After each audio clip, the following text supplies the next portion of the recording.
Help us level the playing field. Sign the parliamentary petition today to fuel the growth and fund the game.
The Senol NPLW Victoria season is gathering pace towards its conclusion.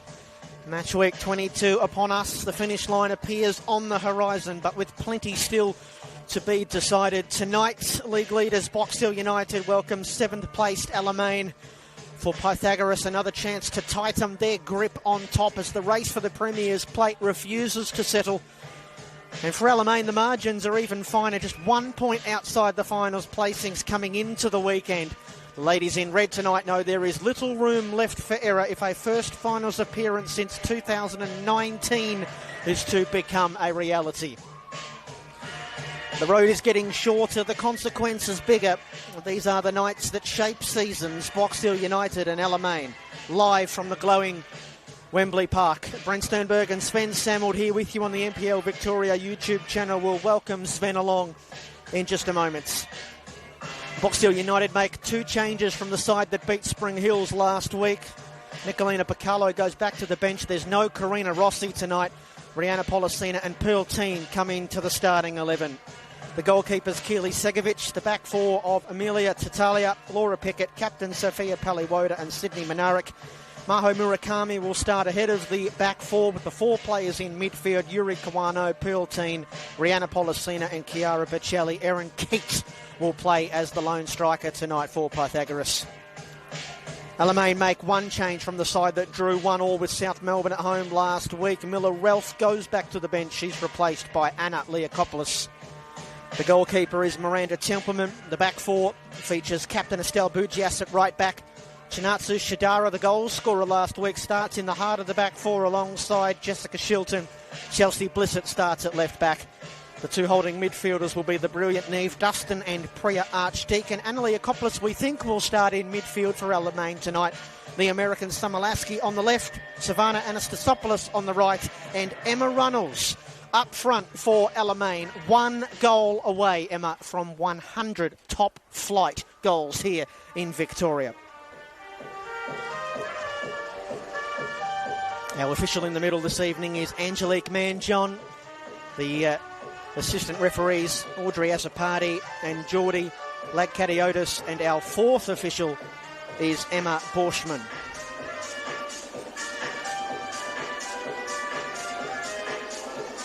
Another nice, the operative word, nice winter's night here at Wembley Park. There was no need for the sprinklers pre-game. A little shower came through. And so it'll be nice and slick as we get set to kick things off here. Match week 22, just 1 month remaining after tonight. And so a conflict from the blue and red corners of the ring. Alamein, the away side tonight in their red kits, will kick us off from left to right. And Box Hill United, they start the match week. Sven Samold, 3 points clear on top. They do start favourites tonight. How do you expect the match to look this evening? Thanks for the introduction, Brent. Listen, Box Hill playing at home on a Friday night normally get away to a fast start. They've scored a lot of their goals in the first 15 or 16 minutes of the games playing here. So I suggest Miranda Templeman will need to play like she did last week versus South Melbourne. I think she's going to be busy in the first 15 to 25 minutes.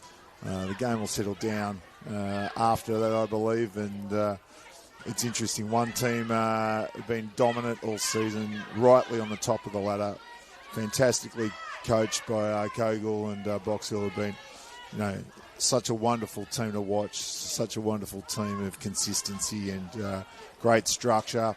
Alamein need to win tonight, not to be mean. They need to get the job done because Burundara have got some games in front of them that I think they should win. So, listen, it could be a game of counter-punching more on Alamein's side, especially with Emma Runnels and Samolaski up top. It's going to be a great game, and hope everyone at home enjoys it, Brent. Well, we've got an interesting clash in terms of Box Hill United, who have scored a lot of goals this season and a lot of wonderful goals, and then Alamein, who are one of the stingiest teams defensively this season. So they haven't conceded the fewest goals. They're 3rd in terms of goals against, but they have kept the most clean sheets. And you mentioned Miranda Templeman last week made a collection of world-class saves, really, to keep Alamein in that match. 1-1 draw with South Melbourne. As Box Hill United playing it around the back. A match in which South Melbourne last week actually hit the frame of the goal 4 times. So maybe luck was on their side as Aaron keep pressing here. Here is Miranda Templeman. Alamein, 11 wins, 3 draws and 7 losses. 1 point out of 6th position, of course, going to a top 6 this season in the finals format. And, of course, in years gone by, Sven, this would have been the final round, but with an extended season this year, we've got the 26 rounds of football, so we get an extra month thrown in for free. No, it's wonderful, Brent, particularly having the 2 academy sides come in. It's given everyone more games, more football to watch and more football to play, and young players need that opportunity to play football to develop their skills. So it was a great move by Football Victoria, bringing them into the Senol NPL. And Eric's cross, it's just going to loft over the head of Yuri Kawano there. And, out for a goal kick. Chiara Bocelli involved in the build-up play as well. 16 assists this season for the New Zealander. Has now started every match so far this season. This is about the time that we start to consider who might be in the team of the season. I'd imagine Chiara Bocelli might have her name on that spot. In that spot, I should say, on the left wing in the team of the season as the ball is out of play. It'd be interesting, Brent, because I think someone on the other left wing at the moment for Alamein would like to put a hand up, being Summer Lasky, and then going another way, Avondale's Sloane Young's been magnificent. So, no, there's been some great left wingers this season as we see our referee, Angelique, pay a free kick here to Box Hill. Yeah, it was Emma Runnels and Ma'o Murakami getting entangled in midfield. So just the first, a semi-flashpoint, we'll call it, and an opportunity here for Box Hill. I imagine they're going to be the team that dominate the possession tonight. Here is Bocelli stepping inside, glancing ahead of off the head of the Kiwi defender, Jess Shilton, and it affords Pythagoras their first set piece by way of a corner kick of the night. To be blunt, Brent, I'm a bit disappointed. I was driving from my house out to Wembley Park here, hoping to see Karina Rossi playing. I like watching Karina. I think she's a dominant attacking player who takes shots from everywhere, so it's a shame she's not out there on the park tonight. Box Hill United take the first corner kick short.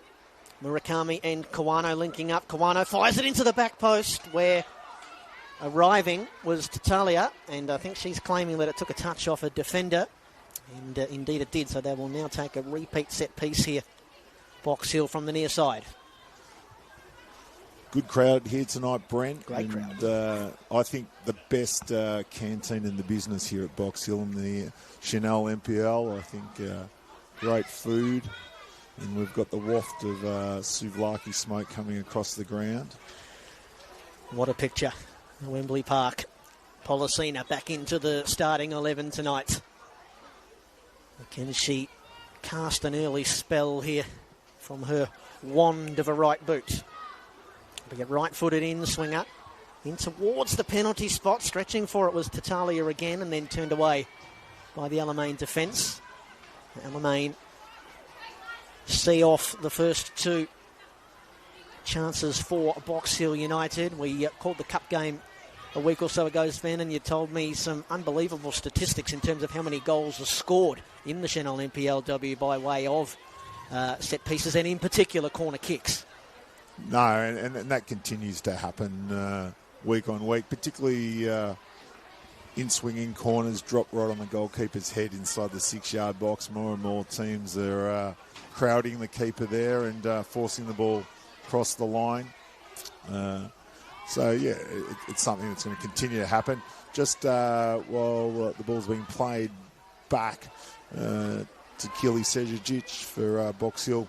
We've got another game happening at the moment. Out of BT Connor Reserve, Preston Lions 1, Keilor Park 0 after 63 minutes. Sean Dewey scored at the 32-minute mark for Preston Lions. Policina can't win the throw in there for Box Hill United. Yes, if Preston pick up a point in that match, it will mean that the Bentley Greens will officially be relegated from the Senol NPLW Victoria. It would take one of the great escapes for the Greens to survive in any case, but they will be officially relegated this weekend if Preston pick up a point. Emma Runnels on the turn. Concedes possession. Bocelli. Back for Sophia Paliwoda and Pickett's. And Box Hill United, number one team for time spent in possession this season, and it's a big number. It's more than 60%. But they are a team that like to strangle the opposition and dictate the play. Bocelli is going to find its way here to Kawano. And now Policina. What can she muster here? The attempted cross is blocked by Chelsea Blissett. Pythagoras will take a throw in the corner. I notice this pitch is taking a few bobbles when the centre-backs for Box Hill are knocking it about. So it's a tricky pitch to play on this time of the year. It's had a lot of use, and for Box Hill to continue to play the possession game that they do just shows what great structure, great patience they have, and they always look to play to feet. Long ball in from Murakami, just a little bit too tall there for Bocelli. So how would Alamein have constructed their game plan tonight coming here? Box Hill obviously top of the table, very difficult team to beat here at home. They've had, I think, the best or second best record here at home this season. What are the must-dos for Alamein? I think back themselves in play their natural game. I love seeing Runnels up as the 9 because you can target her. Hang on, I'll let you take over here. A poor turnover, and Policina's shot from distance just flashes past Miranda Templeman's far post. I imagine one of the do-nots would be don't turn the ball over in that area of the field. Oh, listen, if you can keep the ball off Mini Policina, it makes life far easier for your defenders and your goalkeepers. But I think Coach John at Alamein would have looked at doing what he does so well, targeting the ball towards Emma Runnels, getting underneath to win the second balls, and then trying to release both Samaluski and their other attacking players. They use their wide players really well, and in this season, having someone like Chelsea Blissett has just given them so much overlap and run. So yes, this is probably one pitch that they don't mind coming to because it's a bit similar to Dorothy Laver. It's not overly big. It's not overly perfectly flat. And I think they'll feel quite home here. And they just need to make the most of their opportunities because Box Hill will have lots and they're not scared to take shots from range. So if Runnels, particularly at dead ball situations, can win the ball, players of the class of, I really like Priya Archdeacon with her pace. If they can get underneath her, can take the Box Hill players on. Policina finds Sydney Minarik, who is now off and running, the left back streaming forward. Plays in Bocelli, first time cross, deflects off Estelle Burgias, and Box Hill United will set up again for another corner kick. Minarik, who has been, it feels like we've had more great American imports this year than any other, and Minarik's another one. I think in my mind, there was a season when Sydney Allen first came here, and she'd played the year before for Burundara, who were in the VPL, and I think there was many good Americans that year. But this year, you're right, there's been an influx of Japanese players, but this season, a lot of very good Americans. Policina fires the corner kick into the near post. It was cleared by Chinatsu Shidara, who did score Alamein's goal last week at Dorothy Laver, the late equaliser, and what a strike it was. Unbelievable finish from any player, let alone a defender. Back here with Sophia Paliwoda. 10 minutes gone here at Wembley Park. Long ball forward. Bocelli should be able to meet this one before the byline. It wasn't much of a pullback pass. Didn't have enough on it to find Policina. Anastasopoulos. And now Archdeacon, who just returned to the starting 11 in recent weeks. Anastasopoulos conceding. Minarik and Back for Laura Pickett, back at Box Hill this season after her A-League women's duties with Melbourne Victory. In that match against South last week, Alamein, they only had 3 shots on goal, 2 of them on target.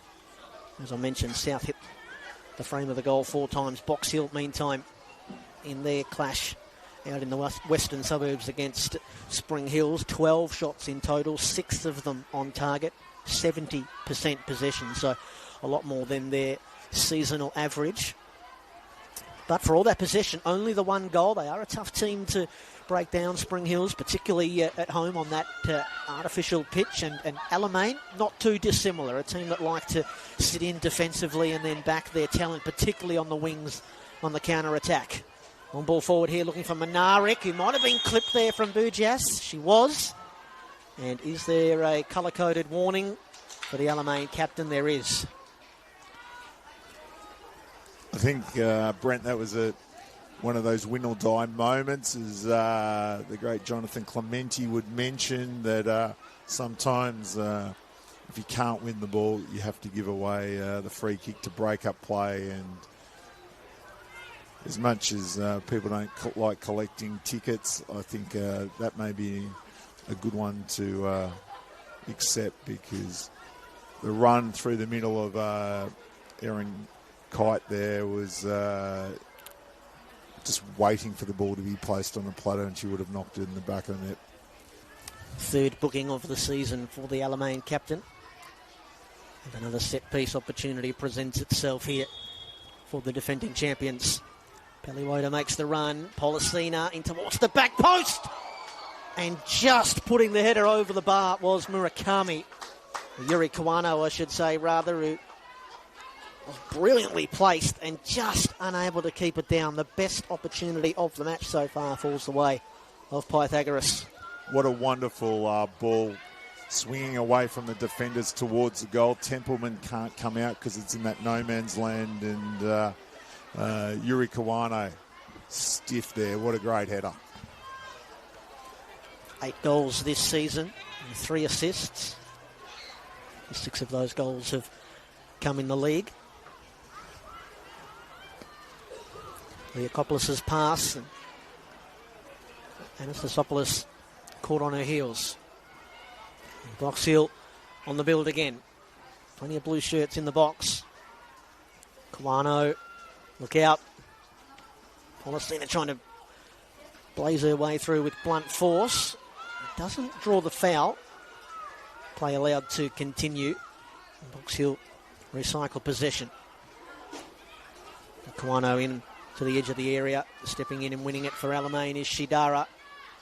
And ball forward for Emma Runnels, who I don't think enjoyed the placement of that pass. So 99 goals in the top flight for Emma Runnels. Of course, that predates the NPL era. Emma first appearing in the then Victorian Premier League Women's in 2009. Scored on her debut for Sandringham against the Bendigo Vipers. Still no foul there in midfield, by the way. Alamein back in possession. Lasky will be on side here, but he's unable to get there ahead of the far touchline. Emma Runnels was a wonderful player at Sandringham and an integral part of that club at that stage, that went on to win the then VPL a few years later at the Veneto Club in a wonderful display. And she's been a tremendous footballer for a very long time. 2013 she was a part of that Sandringham Championship winning team. And we have our eyes here on Policina. Erin Keita stayed on side here and is now racing at the Alamein defence. A shot blocked by Priya Archdeacon. And she's an interesting player, Erin Keita. Only little, you can lose sight of her on the back shoulder of the big hulking Alamein defenders there, and she's quick. And she hasn't only scored 1 goal in the last 7 league matches, Erin. So the wonderful goal-scoring form that she was in earlier in the season has just left her for the moment. As that surely will be a foul right on the edge of the penalty area. And they're collecting these set-piece opportunities in and around the box, Box Hill. No, you don't want to give someone the class of Rihanna Policina, these sighters, because more you do, more people like Amelia Tatalia, who won the free kick there, will be on the end of one. And Miranda is a wonderful goalkeeper, but balls in the air when you're not as tall as other goalkeepers becomes sometimes a little bit tricky. And in these positions, Policina, she and TJ Valanek, I think, are the best dead ball players in these situations in the competition. Policina stands ominously over the dead ball, as does the captain. Policina takes in towards the near post. It's bundled around and then a shot at goal fired straight at the breadbasket there of Miranda Templeman. And Alamein see off another nervy moment. Speaking of, Runnels just losing her footing. Shilton trying to clear the area. Anywhere will do. Here's Neve Dustin. Anastasopoulos clipping it in over the back. Lasky was offside. But boy, that must have been close. But just a little glimpse there that Alamein, they do have the firepower and they do have the threat of pouncing and going forward quickly on the counter-attack. Oh, particularly with Summer Lasky. All season, she's been the go-to player for Alamein, and she's made a lot of clubs pay with some wonderful finishing. And then if Savannah had released the ball beyond a little bit quicker, she may have been one-on-one with Kili Segovic. Summer Lasky, a 23-year-old, come out from the United States to ply her trade down under this season. And here she is winning the ball back brilliantly for the Angels from Dorothy Laver Reserve. Dustin Bugias. First time pass there from Shidara, telegraphed by Minarik. It's just going to run away from her and out of bounds. It started every match this season, Summer. 8 goals, 7 of them in the league, a couple of assists. And of course, American, but come to Australia via New Zealand, where she was playing for Wellington United. And prior to that, playing for Long Beach State, but originally from Santa Cruz, California. Brent, from our vantage point here, you just see the trigger for Box Hill to put pressure on Alamein. As soon as someone takes a hard or heavy touch, bang, the press is so quick. And to describe it, that it's nearly violent, it's just better than anyone else in the competition, particularly downhill on this pitch with the size of it. Box Hill make you pay. So you must make sure your body shape and your technique is as good as it can be, because if not, these wonderful players from Box Hill will punish you every time.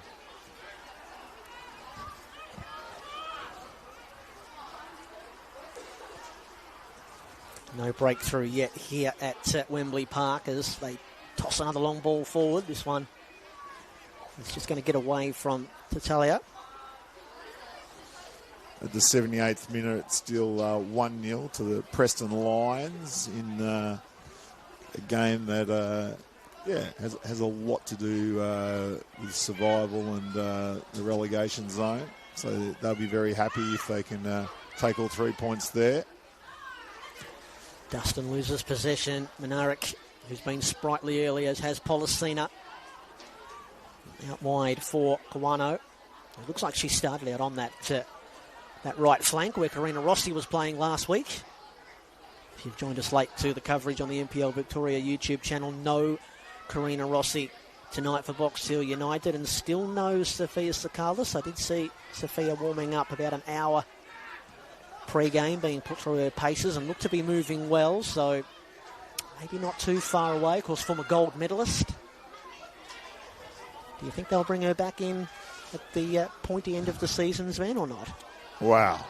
Having someone like Sophia coming off the bench in crucial minutes, I can imagine would just be a thing of luxury for Kogel as coach. But no, let's wait and see.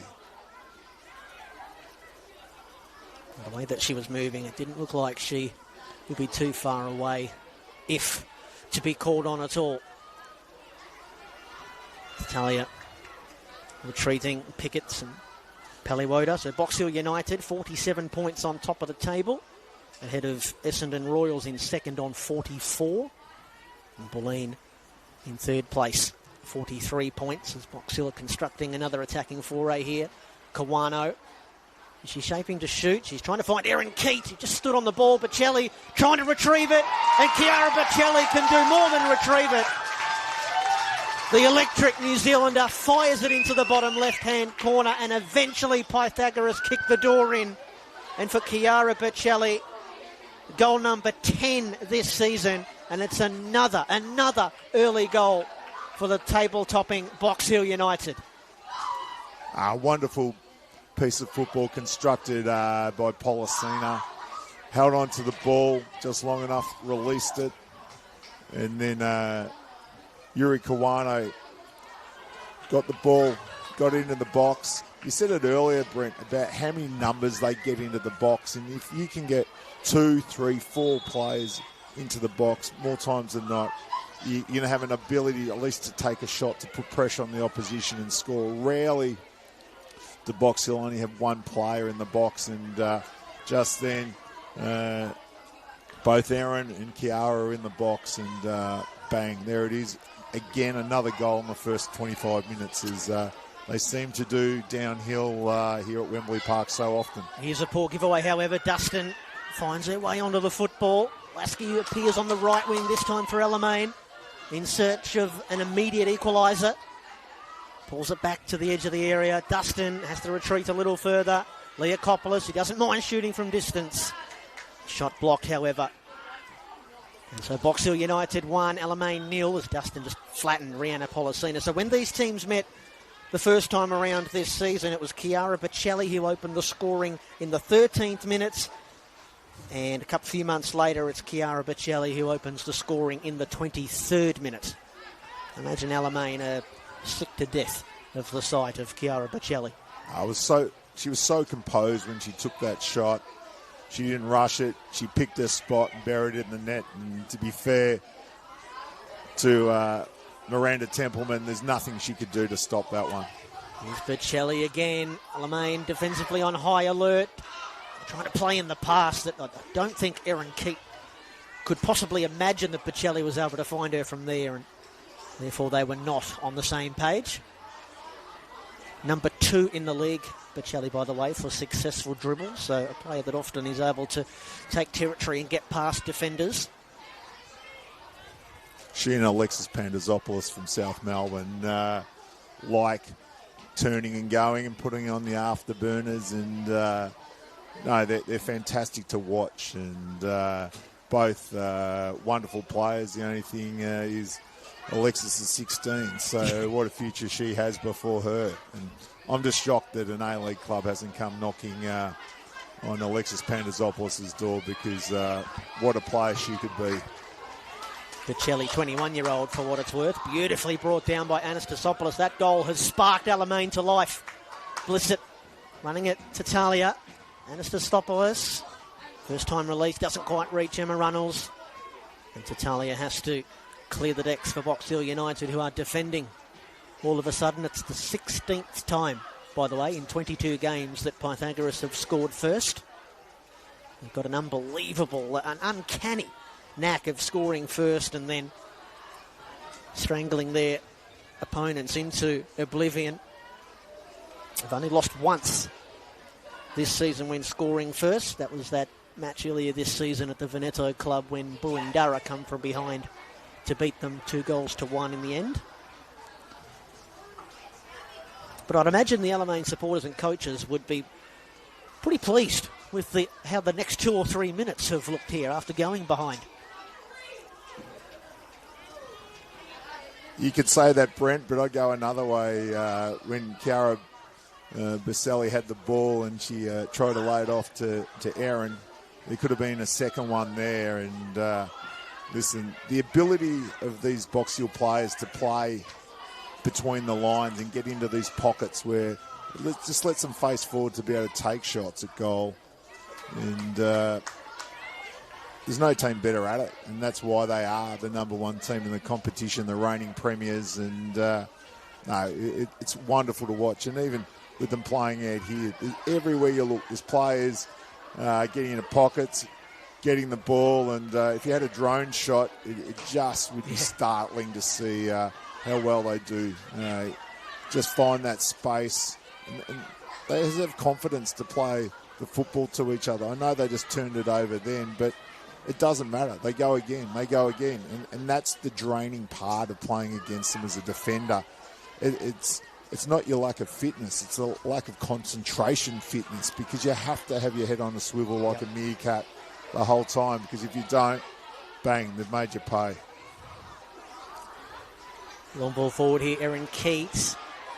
Managed to stay onside. I'm not sure about that decision. Looking to find Pacelli. Got the angle all wrong, and Templeman, who picks up the ball and gives our assistant referee on the far side a gobful. To be fair, I think the captain, Estelle Borges, played her onside there, to be fair. I think it was a good run. It was tight, but I'll back in the AR. Being Audrey, I think she's made a good decision there. Audrey has a party on the far side there. Well, at the very least, they are getting a little bit more possession here, Alamein, although giving it straight back to Box Hill captain Sophia Paliwoda there, and now with Sydney Minarik. Bugias is unable to make any contact. Pacelli, this time the flag is up. It's interesting, Brent. Summer Lasky's come to the commentary side of the ground, the grandstand side of the ground. She and Chelsea Blissett have been linking up during many of the games. The game against Preston, Dorothy Laver, both of them were just wonderful in how they played. So obviously, hats off to Amelia Tatalia. She's forced Lasky to the other side of the pitch, which is a credit to herself. We didn't see a lot of starting time at Bentley last season, Tatalia, but has thrived at right back this year for Box Hill, as Blissett just chasing in vain there as the ball runs over the touchline.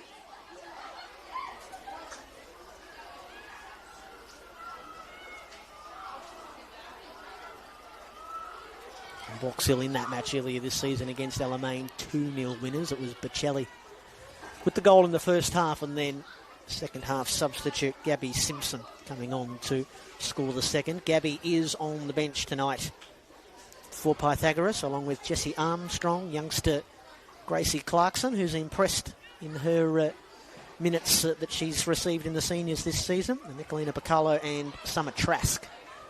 The reserve goalkeeper, of course, Natasha Stathopoulos. Gracie Clarkson, another player who started her career at Sandringham Soccer Club, so we've got a few out there tonight. Gracie made her starting debut for Box Hill earlier this season against Keilor Park. I was on the call that night, and I actually had her in the votes. I thought she was that influential in midfield. Dustin hooking it forward over the shoulder, and Lasky has gotten in behind Minarik, but the offside flag is up. They look like that back four Box Hill, just treading a fine line there, or a high line even. And Lasky has had a real impact since swapping wings with Savannah Anastasopoulos. Half an hour gone here at Wembley Park. Box Hill United 1, Alamein 0, a goal in the 23rd minute for Chiara Pacelli. Has Box Hill... Hold that thought. It's just another little bobble there. You called it early, Sven. Difficult and temperamental pitch here at Wembley. Policina in midfield. A little bit too fierce there for Pearl-Teen. Emma Runnels' header goes astray. And Minarik, who loves to inject some pace into the game whenever she finds herself in possession. Here's Erin Keats now on the left wing for Box Hill United. Looking at the Alamein captain. It's not a bad pass. Across, I should say. It will find its way to Kawano, who's able to keep the attack sustained here for Pythagoras. Teen and Tatalia. Paliwoda. As I was mentioning, Box Hill on the live table. Now 6 points clear. Oh, a little stumble in midfield. And now Runnels, after the mistake from Pearl-Teen. The turning circle from Emma Runnels. Archdeacon running forward. Leaves it for Anastasopoulos. It just blunts the Alamein attack for a moment. The tricky and slippery Savannah Anastasopoulos. Just got to slow down, Sven, whenever you say her name. Can't go at full speed. Here is the Alamein captain, who we remind you is on a yellow card. Leakopoulos. Let's see what she was trying to do there, but the execution lacking. You were mentioning giving votes to Gracie Clarkson. I don't know if I was allowed to disclose that, by the way, but you have now. And tomorrow or later tonight, when her mum, Cassie Clarkson, watches this back, she'll be very happy, Brent. She might look after you with a suva or something from the tuck shot one day if she sees you.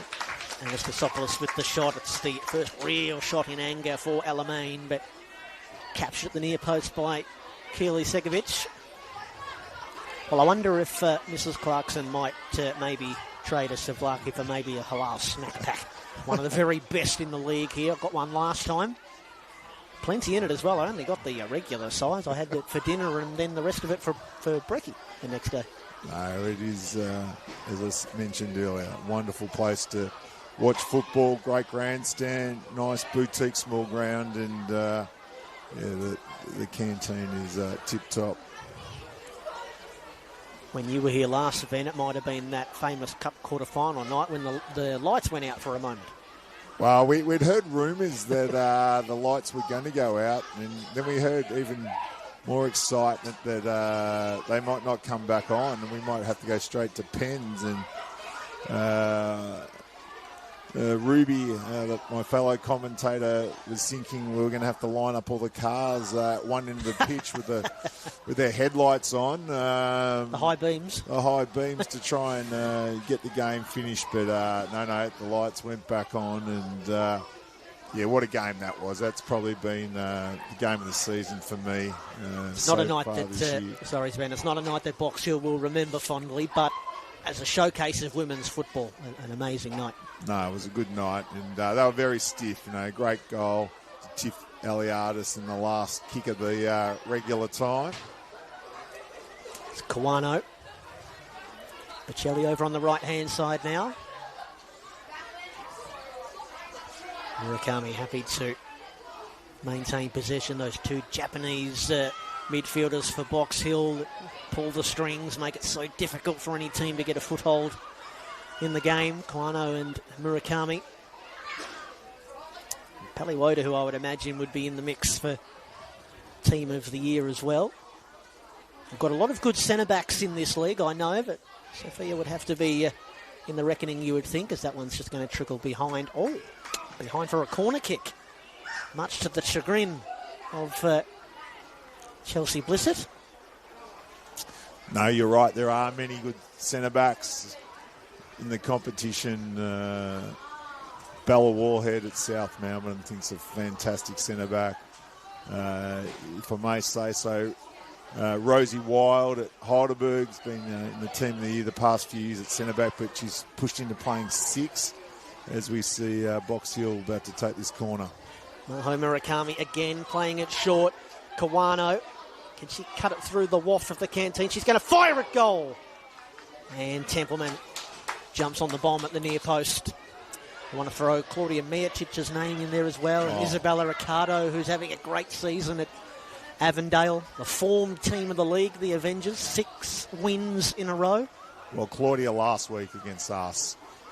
She and our goalkeeper, Mia Bailey, I think, were the 2 best players on the park. It was a fantastic game of football, 1-1, and Claudia at centre-back for FC Bulleen Lions was awesome. Peraltine, another stumble in midfield. Gives up possession. Archdeacon, Dustin, can't quite pick the gap in the Box Hill back 4. Whacked forward by Leakopoulos. Here's Lasky again, trying to take on Monerick. The 2 Americans battling, and Lasky unable to work the angle. It was ambitious. What are your instructions to the Alamein team in these final 10 or 9 minutes of this first half, Sven? to be fair, I don't think they're doing anything too wrong. It's probably just trusting the pass. And what I mean by that, basically, Summerlaski is on most of the time. So why not try and play it between the fullback and the centre-back and give her a chance to run onto the ball? No one's going to beat her for pace. And then if you're going to go the other way, can you play to Emma Runnels? And the great thing about Emma Runnels is you don't always have to play to her feet. You can play to her head, to her body. And if you can get players underneath her, the likes of Priya Archdeacon, Neve Dutson, and then play forward again to Alaski, I think the goal or the goals will come. But Box Hill just seem to swarm you all the time, and you self-doubt. And when that happens, the space opens up, or the space disappears, I should say. And most of the time you'll have, as you said, those two wonderful Japanese midfielders on you, whether it's... Tremendous work from Anastasopoulos. Hold that thought. Sven firing at goal. There, I think, was Emma Runnels. It was indeed. And a chance that really come out of nowhere, but the great hustle from the Alamein left winger. Sorry, Sven. No. I just think they're not doing anything wrong at all. They've just got to trust themselves and trust the pass. And sometimes that's a hard thing to do. Sounds simple, but it just doesn't happen. Emma Runnels only a yard or so away from goal number 100. And Chinatsu Shidara, who just played that ball out of play, she's another one that would have to be in the conversation for the team of the season as well. She's been in the team of the week a few times. Number one player in the Senol NPLW Victoria this season for accurate long balls played, which is a very important statistic, of course, for centre-backs. Minarik getting inside and getting past Burgess. Can't get it past the aforementioned Shidara, Neokopoulos, and now Shilton. Tatalia stepping in. And back with Kawano and Keat. Every time she plays a ball forward, Keat, the ball just seems to come off her laces differently. It's like a rocket. Small little wind-up and then shoom, it's gone. She's done that for a long time. Being a Box Hill junior, we've been able to watch her through the years. And listen, quality footballer, quality finisher, and I'm surprised she hasn't scored more goals this season. Here's Sydney Minarik going into the book, I think, with just absolutely no regard for the welfare of Estelle Bugias. And our referee, Angelique Manjon, is calling the trainer over immediately. I think there might be a little bit of a concern here that may be a head injury, perhaps, for the Alamein captain, as Sydney Minarik is the second player to go into the book. Just the other thing, Brent, if I was Coach John at Alamein, can we get Chelsea Bliss at the ball? Because her run and her speed unlocks a lot of the time the defenders. And if she can get the ball around the back, can she whip it into either Runnels' head or go the other way to the back post run of Summerlaski? Estelle Bugias being tended to here by the Alamein team doctor and also goalkeeper Miranda Templeman, showing real care and concern for her captain. And both players take this opportunity as a de facto timeout. Not quite like the drinks break that we had in the Men's World Cup. Of course, they happened halfway through each half. This one happening a little later. But John Kyrgios, the manager for Alamein this season, maybe just maybe a little a half-time team talk 1.0, getting in a little bit early. And I wonder if he's just maybe echoing the thoughts of Sven Samuel. Trust the pass and trust the players to get in behind and threaten this Box Hill defence. It's not an easy task. That's why they're sitting on top of the ladder. The other thing is, second half, they're playing downhill. Can they take shots from range? You talked about Shidara. What a goal last week. This week, maybe she and Anna Lakopoulos could flip. Put Anna back to centre back. Shidara could move to play as a six or in the midfield. And again, if you've got the likes of Shadara and Runnels in your attacking third, I don't think many defenders would like to play against them just for their physicality, let alone their ability to take shots at range. Sven Samuel in special comments here on the NPL Victoria YouTube channel. Match week 22 in the Senol NPLW Victoria. It looks like Estelle Burgess is going to be okay here and will be able to maintain her place on the park. Now, she's just asking whether or not she has to come off. I don't think she does, because the player was booked. So that normally means that the player who was fouled is able to maintain. No, I reckon I'd go the other way. If any medical treatment's handed out and anyone comes onto the ground, you must come off. Not like in the World Cup where it was a minimum of a minute, but she's being waved straight back on by Angelique as we speak. So she has come off, back on.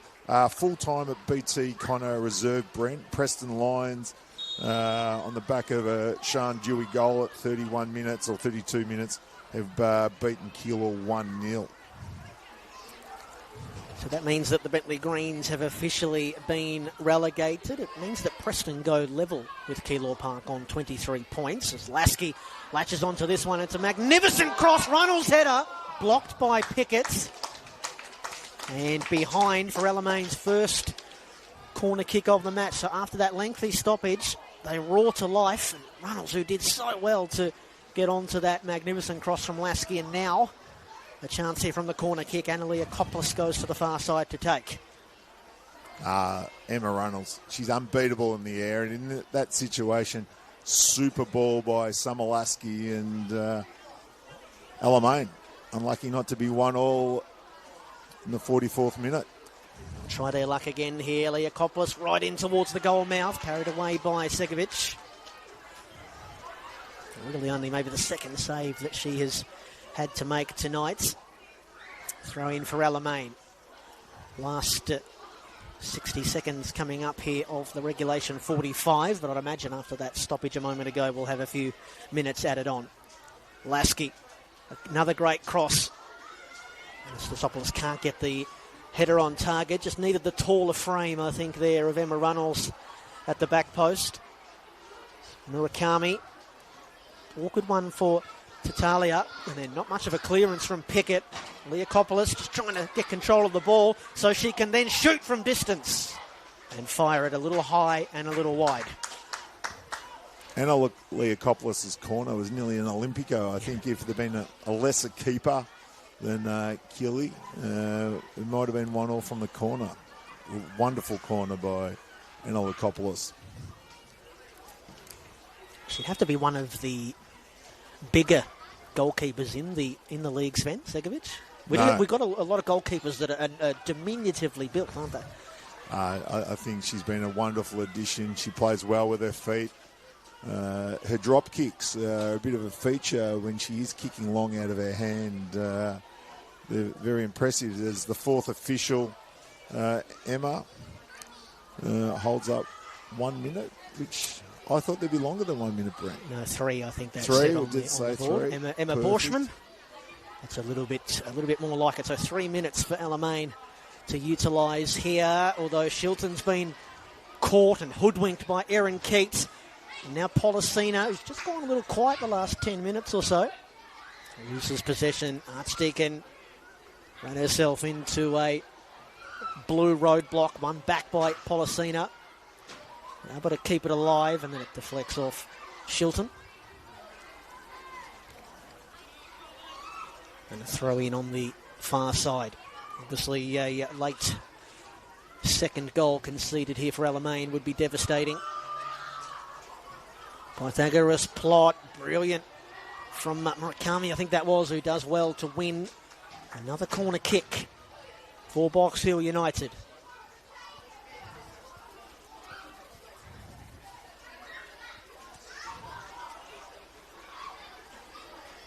All the players flood the 6-yard box. They've taken a couple of corners from that far side, short tonight, Box Hill. Will they do so again? I'd advise against it. I'd be going straight at Tatalia and Pickett. Looks like we're going to send it into the mix. It's Murakami, all right at the near post, parried away by Templeman. And Angelique Mangion has pointed the way of Alamein. Play back underway quickly.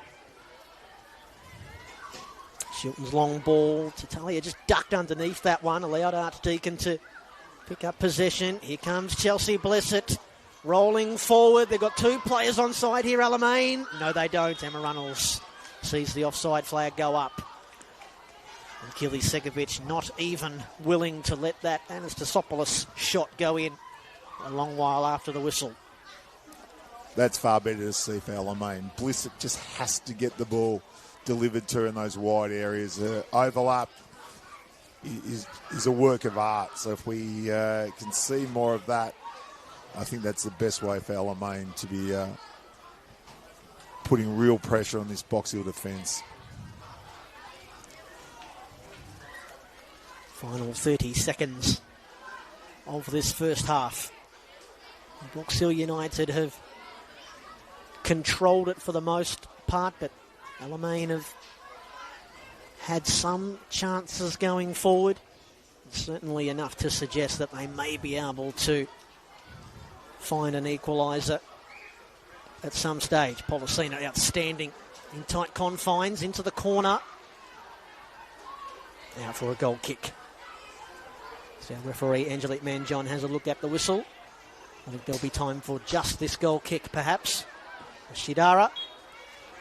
And that will be Oranges at Wembley Park here tonight on a night where Box Hill United are looking to take a little step towards their Premier's Plate ambitions, and Alamein, a huge night for them. They have to win to keep pace with the top six, but at half-time they are in arrears here in enemy territory. Chiara Bocelli's 10th goal of the season in the 23rd minute is what separates these two teams, but Alamein have shown that they have enough in their locker to potentially find a goal to get back into this match in the second half. Sven Samuel and Brent Sternberg here with you on the NPL Victoria YouTube channel. Match week 22, Friday night football here at Wembley Park. And at halftime, it's Box Hill United 1, Alamein 0.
Okay, welcome back, everybody. We're ready to go here for the second half at Wembley Park, match week 22 in the Senol NPLW Victoria. Box Hill United leading Alamein 1-0, a strike in the 23rd minute from Box Hill's left winger, Chiara Bocelli. That's all that separates the two teams at the break, as we are set to go for the second half. Box Hill in the blue, of course, Alamein in the red, Brent Sternberg and Sven Samold. Did we get across whether or not there was any changes at half-time, Sven? I'm not sure there has been. No changes, Brent. None at all.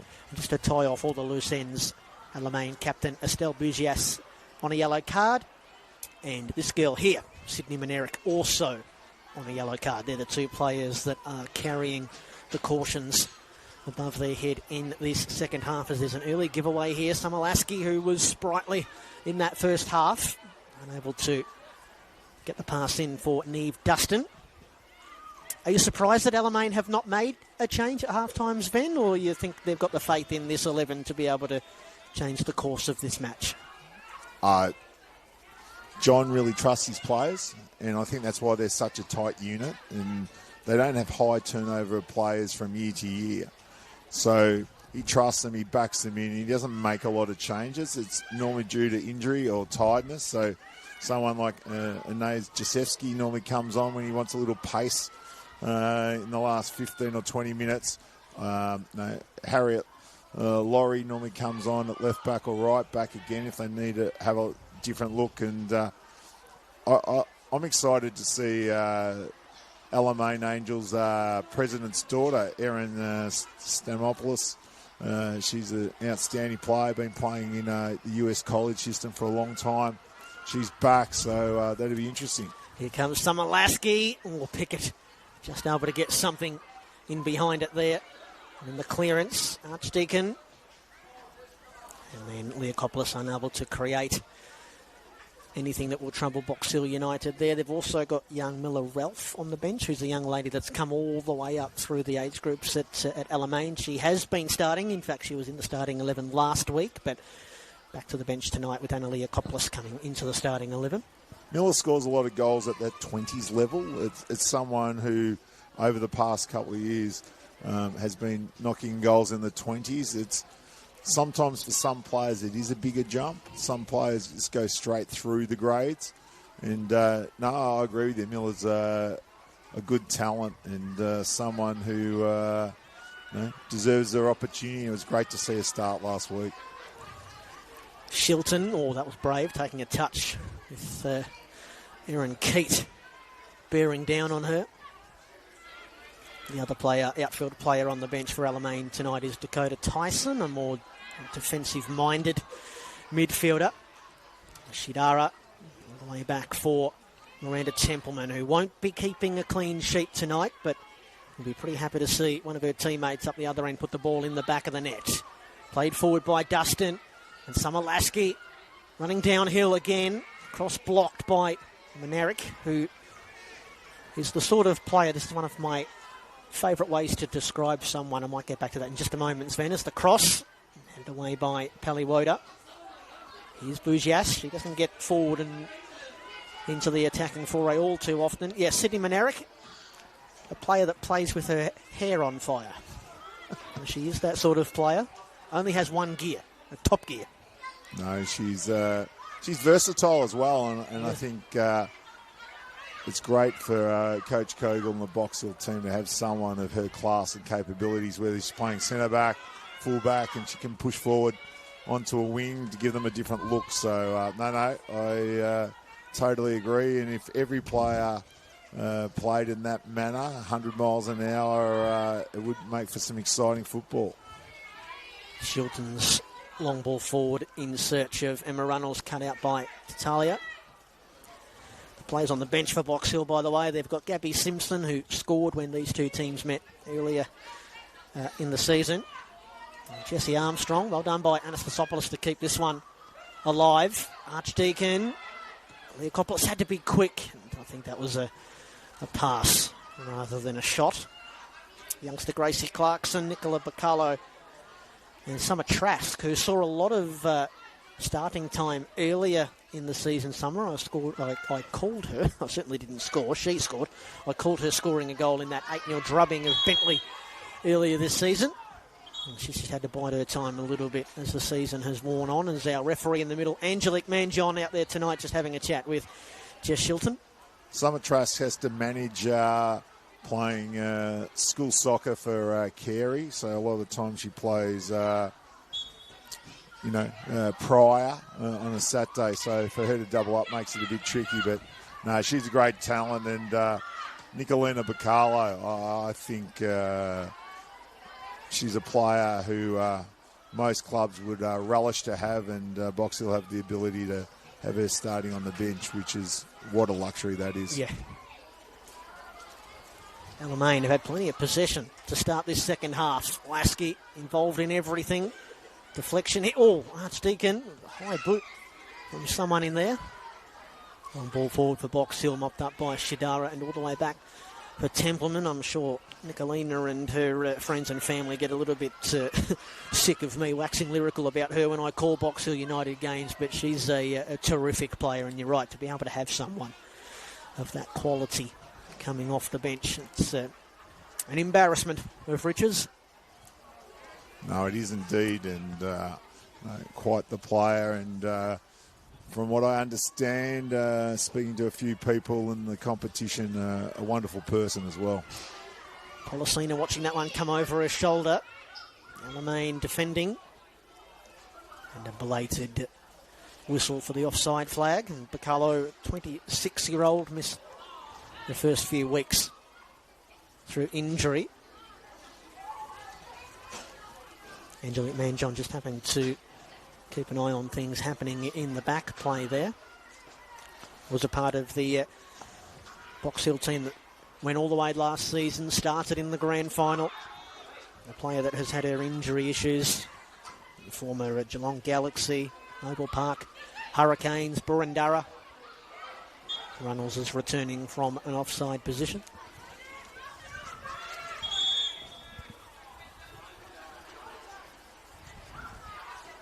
That result earlier tonight, Preston Lions beating Keilor Park 1-0. The rest of the games, match week 22, are tomorrow. No Sunday afternoon games this week. Essendon Royals at 3 o'clock at the Cross Keys are taking on the Melbourne Victory Academy. Of course, that's the third time this season that those teams have met. Royals have beaten them twice, once in the league and once in the cup. South Melbourne and Bulleen at Lakeside at 3:30. That will be a Bulleen team playing without Tiffany Aliadis and without Caitlin Friend. Are both sent off late in that match at the Veneto Club against Heidelberg United last week. Any comments on that, Sven? No comments at all. No comment. That's the only way you can be sure that you won't get into trouble. Pickett's beaten Anastasopoulos here in the corner. Tatalia can't defuse the situation. Dustin. Out Leakopoulos. Lasky, what can she muster here? Summer Lasky, she loves to shoot. Summer Lasky, oh, bounced awkwardly in front of Kili Segovic, who did well, kept her eye on the ball. Both Miranda and Keely, with those half volleys, have done extremely well. Both have had very clean hands, as we see Keely launch a lovely drop kick forward towards Rihanna Policina. Ball coming back here. Both teams substitutions warming up the far side of the pitch. We've got Bentley playing Melbourne City tomorrow in a rare daytime kickoff at Kingston Heath. 4 p.m. kickoff there. Heidelberg United and Avondale at 4:15. As the offside flag is up again, this time on Yuri Kawano. So the Burgers and the Avengers again for the third time this season. That's exactly right. It's interesting how that plays out sometimes, Brent, that you play a team 3 times, twice during the Senol NPLW and then once in the Nike FC Cup.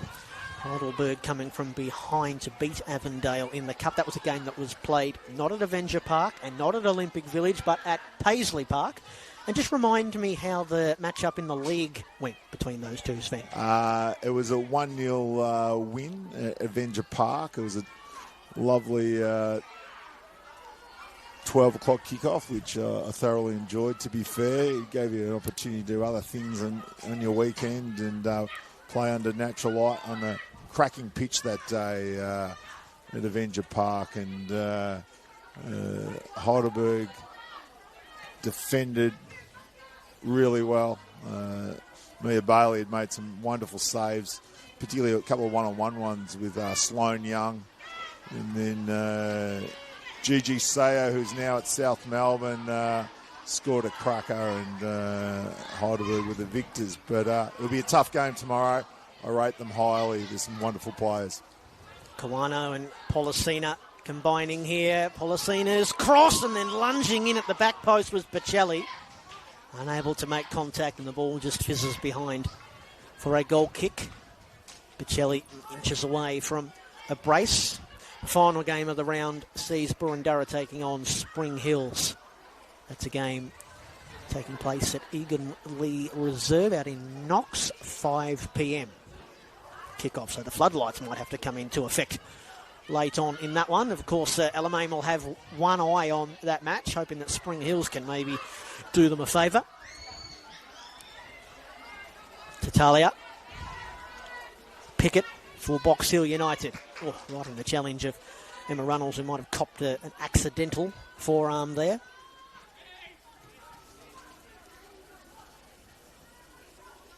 Box Hill to the far side. Bocelli. Still the substitutions warming up. They might have made their way back to the bench now. Often, Brent, we talk about Football Victoria's NPLW. The Senol competition is a wonderful place to develop players to head to the A-League. It was great to hear earlier this evening a commentator that was developed in the NPLW, Taryn Hendo, back commentating out BT Connor with Preston playing Keilor Park. So, no, it's good to see people involved. Dustin's long ball. Lasky this time is onside. It's Summer Lasky. Oh, great save. Keely Segovic got big and made a gigantic stop for Box Hill United with Summer Lasky. The locomotive rolling down the tracks. What a wonderful save by Keely Segovic. Absolutely fantastic. Now, you asked me prior to the break, what do Alamein need to do, and trust the pass, play beyond, and give Summer an opportunity. She sprung the off trap beautifully, one-on-one the keeper, and what a clutch save by Keely Segovic. Fantastic. They would kill for a great cross in here. Blissett was just skied it a little bit. It's not a great corner kick taken, to be perfectly honest, without being too harsh. Archdeacon back for Shidara. Alamein trying to plot their way back into this match. Dustin just got a little bit discombobulated there. Chelsea Blissett maybe still annoyed at herself with that poor corner kick taken. Anastasopoulos deflects off the back of Pickett and then sliced away by Pearlteen. And then further to the sanctuary of midfield by Tatalia. Archdeacon unable to keep that ball in the field of play. Looks like it's going to be Box Hill United going to the bench first. Looks like they're warming up. Not one but two changes on the far side. In the meantime, play continues below us. Keat unable to find Policina, who is challenging and mugging Jess Shilton. Shilton made a swift recovery. All those substitutions be coming on for Box Hill with the game at 1-1. Lasky throw in. Well, just prior to half-time, down in the corner on the left-hand side of screen, Policina went down and she was grabbing at a leg. Hopefully we don't have probably, I would say, the best player in the competition coming off. Yep. We want to see those players playing. bit like Karina Rossi. You don't want not to see them play. They're just wonderful footballers. And on Friday nights when we've got the big TV audience, you want to be able to see all the stars shining. Trask and Bacalo will be joining us shortly. In fact, they might be joining us right now, perhaps. Nope. Still they wait in the wings.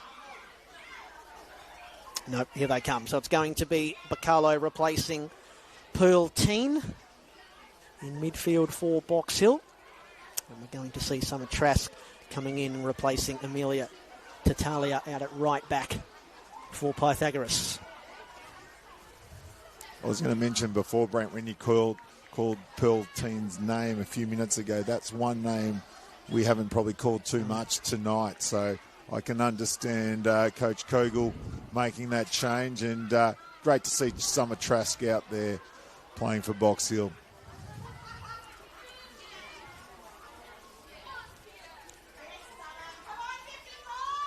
Dustin, industrious, put her head in harm's way. Neve Dustin's just going to run out of territory.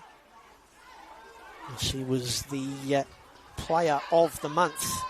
Neve Dustin for the month of May has been in the team of the week 4 times this season. So we were talking about who the 2 centre-backs in the team of the season might be. It's going to be hotly contested for those midfield positions, but Neve Dustin will be in the mix. Here come Box Hill United. Murakami receiving from Kawano. And for the first time tonight, here is Nicolina Bacalo. Back for Rihanna Policina, so she hasn't been withdrawn.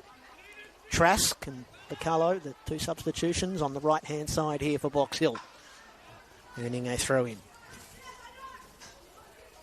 I would argue strongly that the FC Bulleen pairing of Sarah Kane and Olivia Bomford should be in the midfield mix with probably Elise Keller-Knight from Avondale. I think all 3 of them have been wonderful this season, playing in the midfield for their respective sides.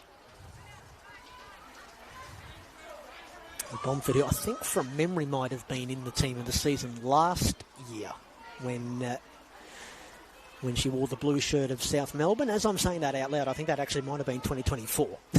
Maybe shouldn't have said that without consulting my notes. Ball out of play on the far side.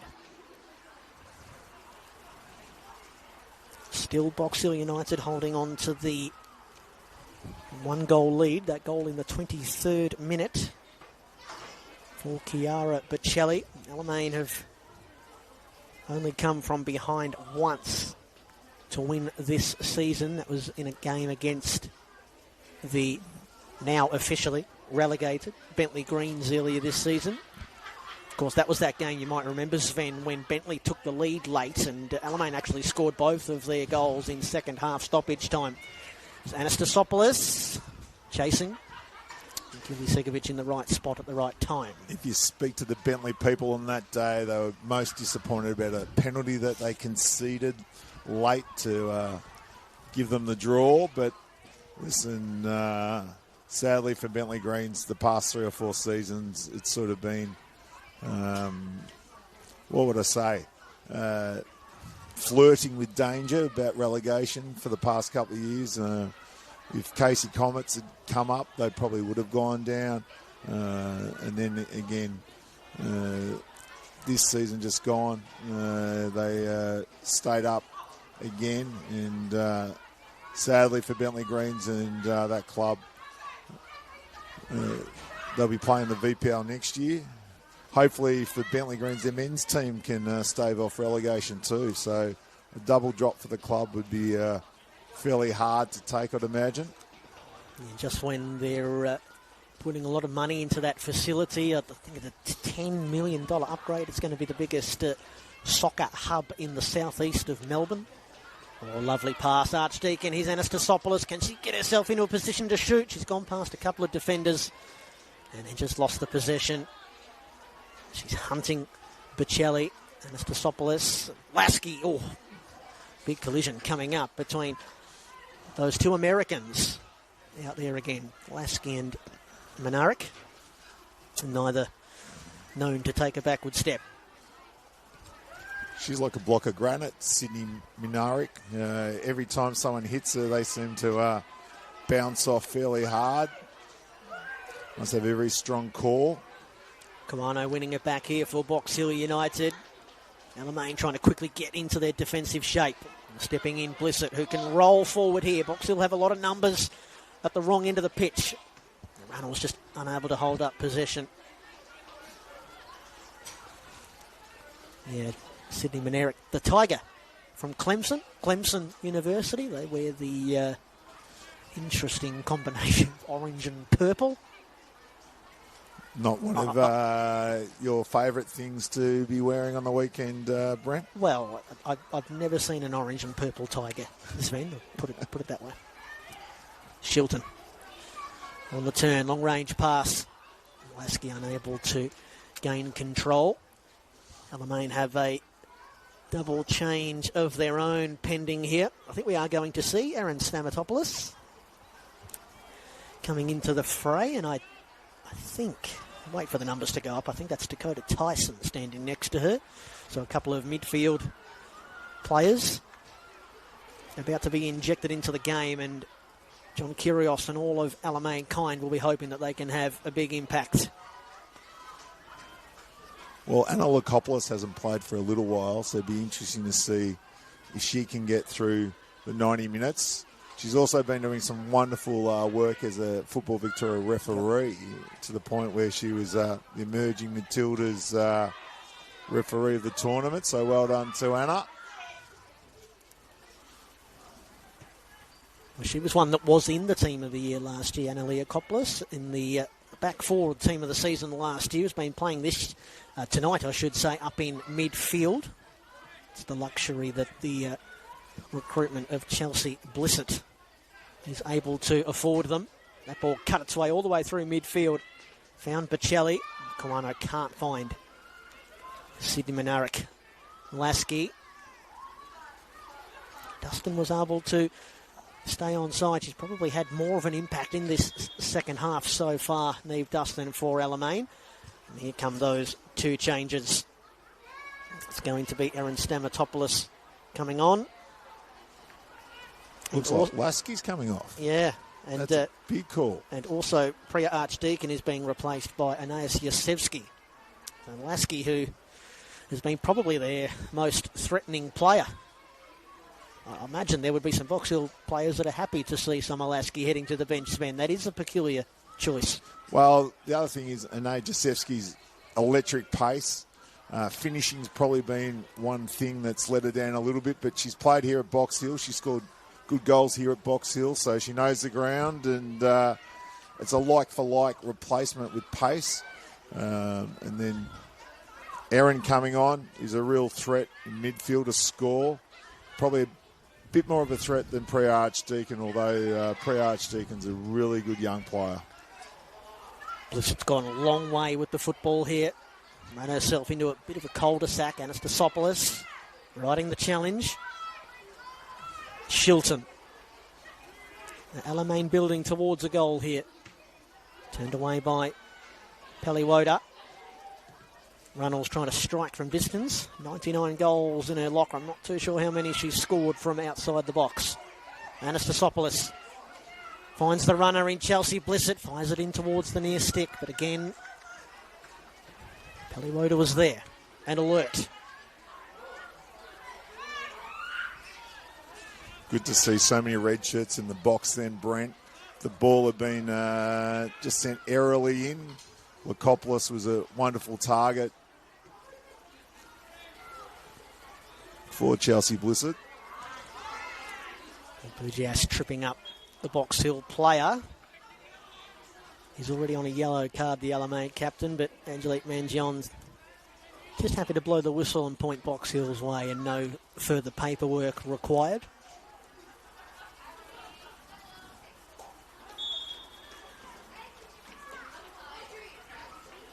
Looks like Emma Runnels might have dropped a little deeper. Well, she and Anna Lakopoulos looks like they might have switched there, because Anna's playing far higher and not in that sixth position. I do Neve Dutson playing as a 6 for Alamein. I think she does a great job being that conduit between attack and defence, or defence into attack. She's calm on the ball and always finds good pockets to play in. Playing in a far more attacking position today is Neve Dutson, who's on the ball now. Through comes Neve Dutson trying to break through the blue walls. Pickett had to take defensive action. Those two players go to grounds. No foul seen by the referee, Manerick. And good work there by Leakopoulos, putting her body on the line. Alamein looks like they're going back to the bench here as we approach the 70th minute. And the captain on the yellow card, Estelle Bugias, is being withdrawn for the attack-minded Alamein born and bred Miller Ralph. Will that pave the way maybe for Leakopoulos to go into the back four perhaps now? I think you're right. I think that'll happen definitely. Ball giveaway, Stamatopoulos dancing on the ball. Just feels like these last few minutes Alamein have worked themselves on top. Bocelli looking around with the ball at her feet, doing ever so well to maintain possession. Policina. Still that 23rd minute Chiara Bocelli goal has Box Hill United in command here at Wembley Park. After tonight, there will be 1 month left to play in the Senol NPLW Victoria season. It's Trask bobbling back pass for Pickett. Still not really any closer to knowing who's going to win the Premier's Plate and be the number 1 seed. You look at Bulleen, only a couple of weeks ago were on top of the table. They dropped points in 2 consecutive games. They didn't even lose. They just drew 2 games and now they're in 3rd. I think the injury to Maya Makovsky has really cruelled their attack. Buttress has also been injured. So those 2 pieces are such a crucial part of their puzzle, and no, they're a quality outfit. And as much as Caitlin's not on the pitch coaching or in the technical area, I think you can never underestimate any team she's coaching or involved with. Be able to watch their matchup with South Melbourne at Lakeside tomorrow on the NPL Victoria YouTube channel. All of the games down the back stretch of the season live and free. Pelliwoda and Pickett's.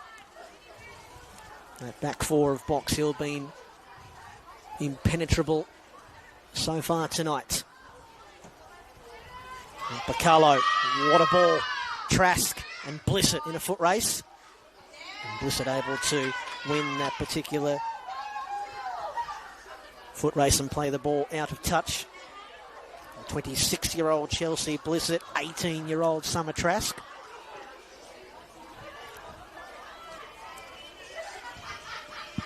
And Box Hill United, who have kept 8 clean sheets this season, only 1 in their last 5 league games. That was last week against Spring Hills. So you would imagine they'd be pretty keen to keep a clean sheet here tonight. Of course they will, but that contest for the Premier's Plate may well come down to goal difference. Here's Summer Trask. Darting inside, Emma Runnels. Putting herself in the firing line. Oh, it's a dangerous back pass. And in steps Yuri Kawano. 1 defensive lapse from Alamein. Yuri Kawano there to sweep it home. And it is a long, long way back into this match now for the ladies from Dorothy Laver Reserve. That is how quickly Pythagoras make you pay. And there wasn't really anything Templeman can do. Sold up that famous river without the paddle. You know the one, Sven. And it's Box Hill United 2, Alamein 0.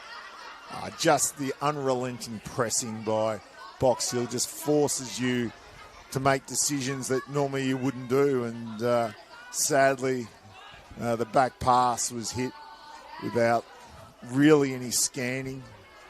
And Yuri picked it off and finished from a bit of an acute angle in the end. The touch was a bit heavy, but she had the class to put it away. And unless we see something remarkable here, I think it's going to put Box Hill really in a situation that the Premier's Plate is theirs to lose. Kawano's 9th goal of the season and 7th in the league. That Japanese tandem in midfield that has been dynamite tonight. And just when we thought Alamein was starting to get a foothold in the game. Bocelli, Yuri Kawano again, teeing it up for Summertrask. Well, you might have forgiven Kawano for going for goal there and trying to get herself a brace and 2 goals in the space of 90 seconds, but nice play there to tee up the younger teammates and the anticipation of the crowd as Summer was loading up there, but just firing wide. Obviously, Yuri's not on a goal bonus, Brent. She's had an opportunity to, I think, turn and strike, and not to be mean, I rate Summertrask highly, but I think Yuri was in a bit better position to finish there. It's one of those things. It's great to see. You see it far more in the women's game than you do the men's game. Unselfish football, and sometimes to a fault. Policina rolling forward. She has scored 6 goals in the under-20s this year. Trask as Bacallo lofts it up. And coming out to take it nicely. Pull it out of the night sky. Templeman send Alamein on their way forward. They must feel like they're in a crater-sized hole here at Box Hill now. It was the scoreline that Pythagoras beat Alamein at Dorothy Laver earlier this season. 2-0. It feels pretty neat and pretty safe right now as Bacallo earns the foul. In my opinion, if the scoreline stays like this, with Essendon Royals playing Melbourne Victory tomorrow, the firepower Essendon Royals have, which is just... I don't think anyone else in the competition's got the firepower that they actually do. Whether it's Maggie, whether it's Callie, whether it's Bronte, they can all score, and they can score rapidly. So if they get the job done tomorrow against Victory and do it in style, they'll be only 3 points behind Box Hill. And it'll make for an absolute ding-dong finish for the Premier's Plate, because goal difference will be basically the same, maybe even improved for Essendon Royals to be in front. So they'll just need 3 points somewhere along the way. Shilton trying to guide her young teammate Miller Ralph there in behind, the ball just rolling away.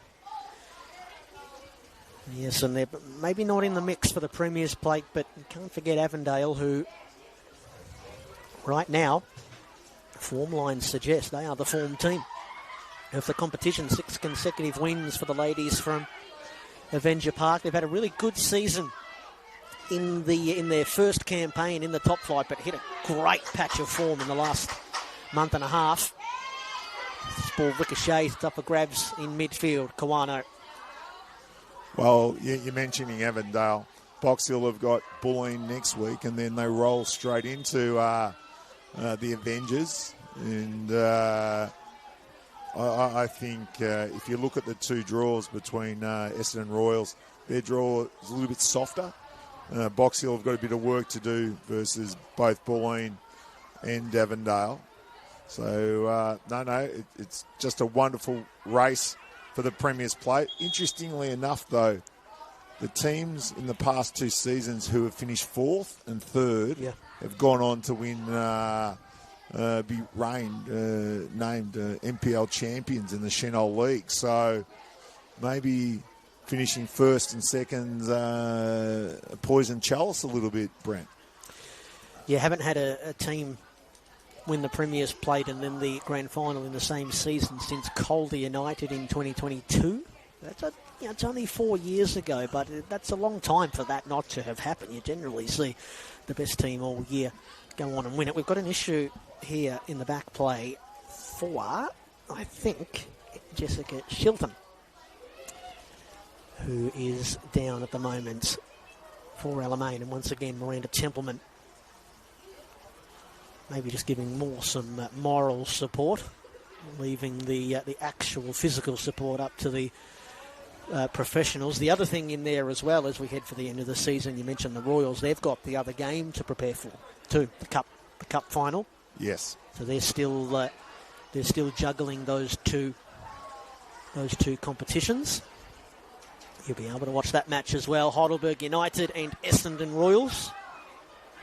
I think that one will be on not the NPL Victoria YouTube channel, but the Football Victoria YouTube channel. We're looking very much forward to that one. The first Saturday in August, so not far away now, the home of the Matildas.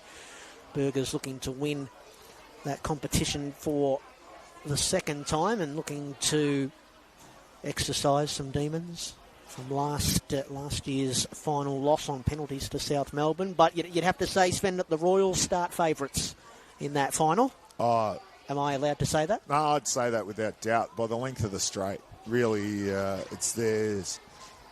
I believe they know, having such wonderful players that they do all over the park, but more in the areas where that are most crucial, and that's in the finishing zone. And Callie and Maggie Bronte, they're quality finishers, and you can't rule out any of them. And Grace Maher's free kick, as we watched last week, Brent, Grace Maher taking free kicks, she's just doing it for fun.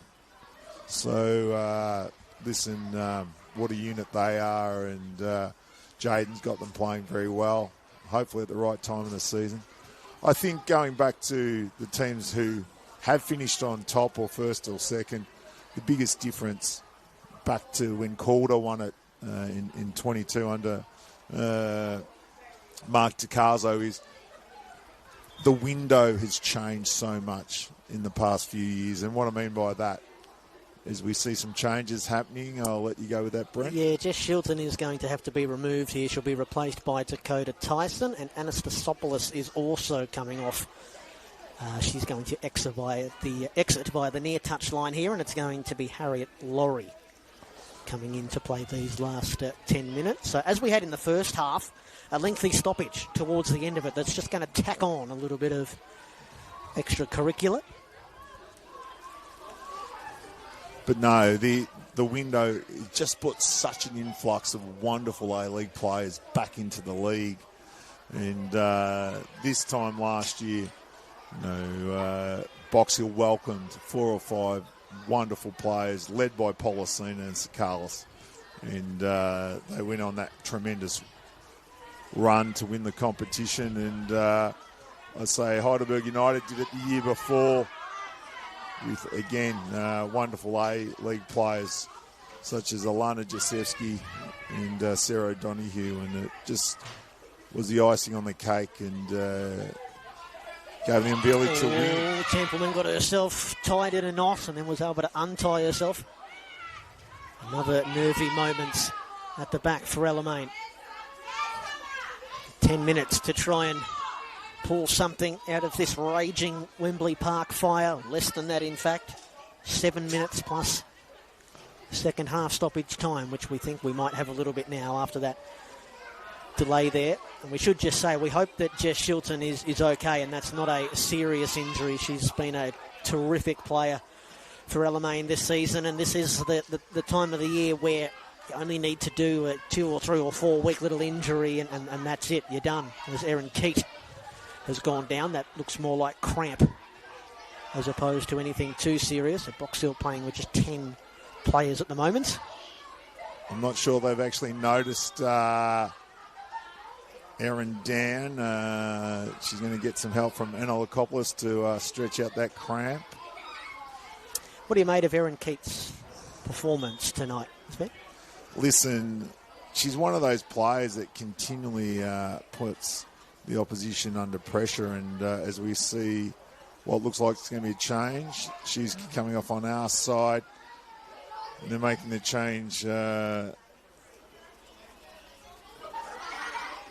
bring on, is it Gracie Clarkson, I believe? Yeah, they put the number 6 up on the board, the fourth official. I'm just wondering if that's a clerical error because there is no number 6 in the match day squad. No, I think it's Gracie Clarkson's number 16. Yeah, okay. I think so. I think she's taking a tracksuit top and getting ready to come on as they're still playing with 10. No, I think Erin brings a different look to their front three, and with Runnels head out. Ralph, can she find her way on the end of it? Over the top went Segovic.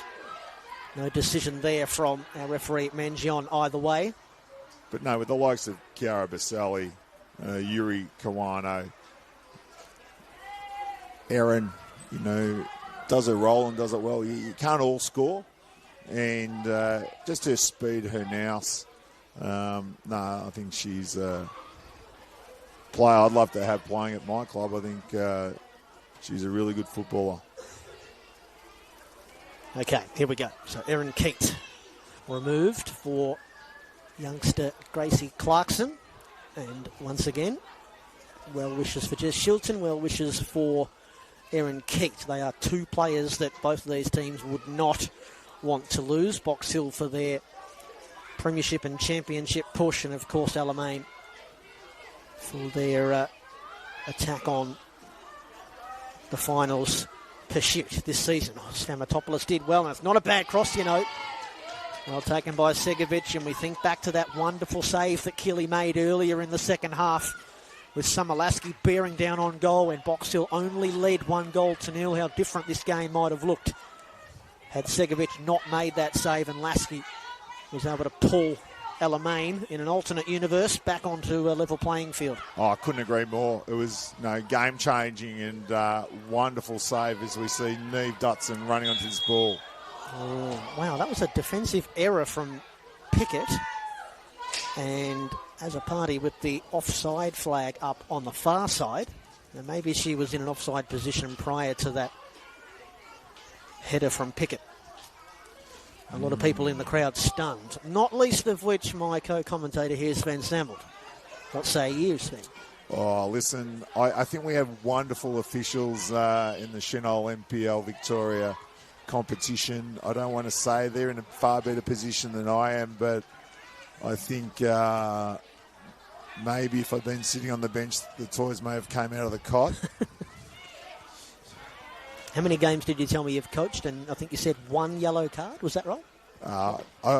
Let's say I've sat on the bench to be the positive vibe ambassador for many, many games for over a long period of time, and got my first yellow this season defending one of my players, and I do regret it, but I'd do it again if someone was having a crack at one of our players. But anyway, I need to behave.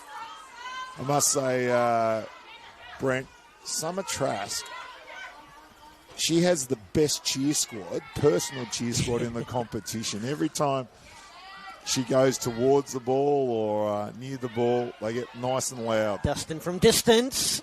Oh, Segovic, I don't think she realised she didn't need to make that save. It was going wide, but she did anyway.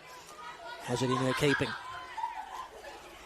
And Dustin's just had a couple of opportunities pop open for her in these last few minutes. They haven't scored a lot of late goals this year. Alamein, 7 in the final quarter hour of games this season. That's in contrast to Box Hill United's 12.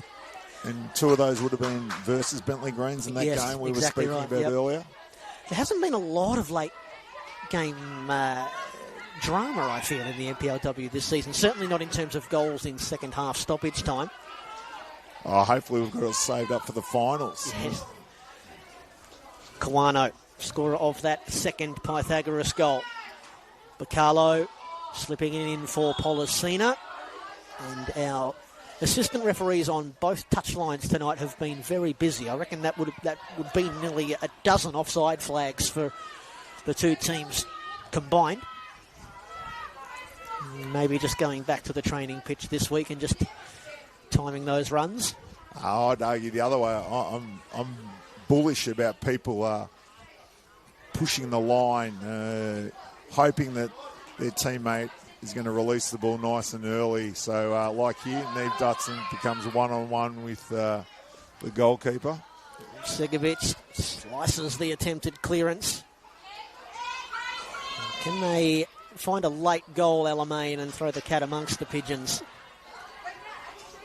Ball in, it's not going to quite reach Chelsea Blissett. Alamein back in possession. Runnels. Is there enough time for her to find her 100th top division goal? Bocelli comes away with the ball. And out of play she goes on the far side as our fourth official, Emma Borschman, down there, is about to let everybody know how much longer they have to stick around. The Box Hill United looking like it'll be job done, and Alamein, they will watch on nervously as we have 6 minutes added on to this second half. Alamein will watch on nervously as Burundara take on Spring Hills tomorrow, and they will be desperately hoping that the Stallions can do them a favour. Runnels on the right wing. Cross deflected, and 6 minutes of stoppage time will begin with an Alamein corner kick. I think that'll be a great battle with Coach Luca Varr at Burundara, who's done an outstanding job with his club and his team. And Tom Markowski at Spring Hills. Just injuries have just cruelled his season this year. Chelsea Blissett fires in the corner. Runnels is there. Away by Keely Segovic and helped further clear by Policina. Stamatopoulos trying to get this one back to Harriet Laurie. Long ball played forward. Kawano's header. And here comes Rihanna Policina to put a bow on it. Fired it straight at the goalkeeper. Of course, Kawano was past the last defender there, but the pass came from the defensive half. So offside flag staying down, of course. Bocelli. That was just the perfect example of how quick Box Hill are to transition in those moments. You know, Keely Segovic doing sensationally well with the clearance, with double fist movement. Ball got forward, ball played. To be fair, not that I'm a betting man, but I would have thought Policina in that position would have killed a few spiders in the top corner. Chiara Bocelli's night is run and won. Emphasis on the one. She was the one that gave Box Hill the lead in the 23rd minute with that wonderful strike nestled in the bottom left-hand corner. She's replaced by Gabby Simpson, who will come on for these final few moments. A good night at the office from Box Hill's New Zealand winger, as her first season in the Senol NPLW Victoria just continues to go from strength to strength. Kawano in behind, beautiful. Policina might get another go. Rihanna Policina. He just took a slight touch off the defender, which took the sting out of the shot. Templeman blasts it forward. Pickett. Miller-Ralph come over to just keep her honest. Pickett's touch takes her towards the byline and just has to clear it into the alfresco dining area here at Wembley Park. I am enjoying the drop kick fest from both goalkeepers here. It's a lost art, and both of them are doing extremely well as we see Box Hill look forward into transition mode to score. Kawano picking up possession. Clarkson taking on a couple in the red shirts of Alamein. John Curios's side will go back to the drawing board. Well won there by Emma Runnels. Ralph and Dustin ahead of her. Peliwota steps in and is a throw in though for Alamein, who will be back at home to take on Burundara next week. And regardless of what happens at Eganley Reserve tomorrow, Sven, that is going to be a good old-fashioned six-pointer between Burundara and Alamein next week. Oh, that'll be an absolute cracking game. And one. Sadly, if I could get there, I'd go and watch and pay the price of admission. But we have a game on and I can't get there. But listen, what a place, what a cauldron it is, Dorothy Laver. You got the lovely stream river running next to you on one side, and you're going to have a fierce battle on the confines of that pitch. So, no, that'll be wonderful. John up against his old club, so there's a bit more, excitement there with that. So, there's a bit to play for there. And Box Hill go to the Veneto Club next Saturday night to take on Bulleen. Caitlin Friend will be back for that match, as will Tiffany Eliadis, Policina, Kawano. Just knocked off course there by the Alamein defender. Runnels still plotting this goal here, Alamein, or Runnels a fumble and a bumble and a stumble. Clarkson, Murakami. Offside flag is up on Policina again. That's another big game between Pythagoras and the Lionesses from Bulleen, and continuing to shape the top of the table. I think there'll be some Essendon Royals players and supporters watching that on the NPL YouTube channel, because that may give them the opportunity to win the Premier's Plate or go the other way. That could be the game that clinches it potentially for this wonderful Box Hill side under Coach Kogel, who have just been brilliant all season. Top three teams separated by just 4 points coming into match week 22. Box Hill United are going to stretch their lead at the top to 6 points. And that'll just be for tonight before the other teams have their say across the playing fields tomorrow afternoon. But tonight, Box Hill United, as they did on match day 9, they beat Alamein by the same scoreline, 2-0. A nice even performance, goals scored in each half. And it will be the defending champions who will lead the pack around the final bend and into the final month of the 2026 Senol NPLW Victoria season.